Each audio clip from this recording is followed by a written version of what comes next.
Hello दोस्तों, welcome back to my channel. तो आज मैं लेके आई हूँ नर्सिंग एप्टीट्यूड के कुछ इम्पॉर्टेंट क्वेश्चंस पार्ट 3। तो सबसे पहले हम बात करते हैं कि आईपीडी क्या होता है। तो आईपीडी का फुल फॉर्म होता है इन पेशेंट डिपार्टमेंट। अब इन पेशेंट क्या होता है, तो जो पेशेंट ओवरनाइट या कुछ दिन से हॉस्पिटल्स में एडमिट होते हैं ट्रीटमेंट के लिए, उनको हम इन पेशेंट कहते हैं। उसके बाद पूछा जाता है कि ओपीडी क्या होती है, इसका फुल फॉर्म क्या होता है। तो आपने तो सुना ही होगा कि जैसे अगर आप हॉस्पिटल्स जाते हैं विजिट के लिए तो सबसे पहले आप यही बोलते हैं कि ओपीडी जाना है। तो ओपीडी का फुल फॉर्म होता है आउट पेशेंट डिपार्टमेंट। तो आउट पेशेंट क्या होते हैं, तो ऐसे पेशेंट जो हॉस्पिटल में जाते हैं ट्रीटमेंट के लिए या इन्वेस्टिगेशन के लिए, लेकिन वो हॉस्पिटलाइज्ड नहीं होते हैं, मतलब वो एडमिट नहीं होते हैं, उनको हम आउट पेशेंट कहते हैं। फिर आपसे पूछा जाता है आईसीयू की फुल फॉर्म। तो आईसीयू को हम बोलते हैं इंटेंसिव केयर यूनिट। फिर आपसे पूछा जाता है सीसीयू का फुल फॉर्म। तो सीसीयू को हम बोलते हैं क्रिटिकल केयर यूनिट।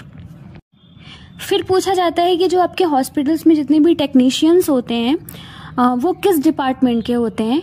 तो जो आपका पैरामेडिकल डिपार्टमेंट होता है उनको हम टेक्नीशियंस कहते हैं। उसके बाद हम आते हैं हॉस्पिटल फार्मेसी पे। तो जो डिपार्टमेंट जो होता है जो मेडिसिन्स की कंपाउंडिंग, स्टोरेज, डिस्पेंसिंग और उनकी पैकेजिंग पे डील करता है, उसको हम हॉस्पिटल फार्मेसी कहते हैं। नेक्स्ट टॉपिक आपका है एएनएम क्या होता है, एएनएम का फुल फॉर्म क्या होता है। तो एएनएम का फुल फॉर्म होता है ऑक्सिलरी नर्सिंग मिडवाइफरी, और ये 2 साल का कोर्स होता है। फिर पूछा जाता है जीएनएम क्या होता है और ये कितने साल का कोर्स होता है। तो जीएनएम का फुल फॉर्म होता है जनरल नर्सिंग एंड मिडवाइफरी, और ये 3 साल का कोर्स होता है और इसमें 6 मंथ की इंटर्नशिप होती है। फिर पूछा जाता है बीएससी नर्सिंग। तो ये 4 साल का कोर्स होता है, और पोस्ट बेसिक बीएससी नर्सिंग जो आपका होता है वो 2 साल का कोर्स होता है। फिर हम आते हैं सीएचसी पे। तो सीएचसी का फुल फॉर्म होता है कम्युनिटी हेल्थ सेंटर्स, और जो सीएचसी होता है वो 80,000 टू 1.2 लाख पॉपुलेशन पे काम करता है, और एक सीएचसी के अंदर 4 पीएचसी आते हैं।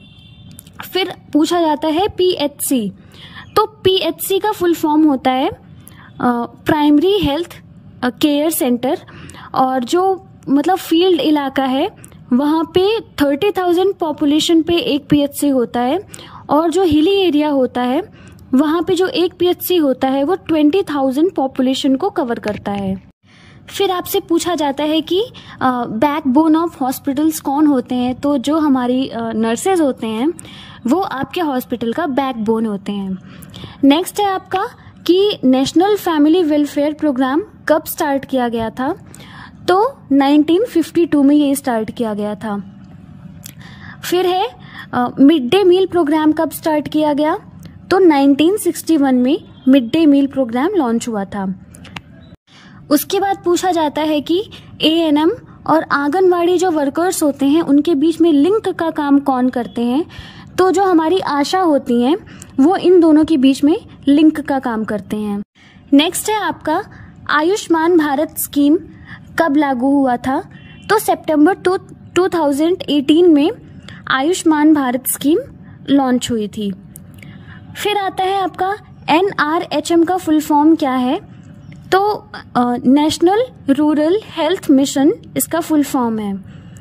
उसके बाद आपसे पूछा जाता है कि इमरजेंसी सर्विस जो है उसका नंबर क्या है। पिछली बार भी आया था एम्बुलेंस का नंबर, तो वो है 108। फिर आते हैं हम कि आशा का फुल फॉर्म क्या होता है। तो आशा का फुल फॉर्म है एक्रेडिटेड सोशल हेल्थ एक्टिविटिस्ट, और ये जो आपकी आशा होती हैं वो विलेज लेवल पे काम करती हैं, और 1000 पॉपुलेशन पे एक आशा काम करती हैं। तो आज का वीडियो यहीं पे ख़त्म करते हैं, मिलते हैं अगले वीडियो में, तब तक के लिए बाय।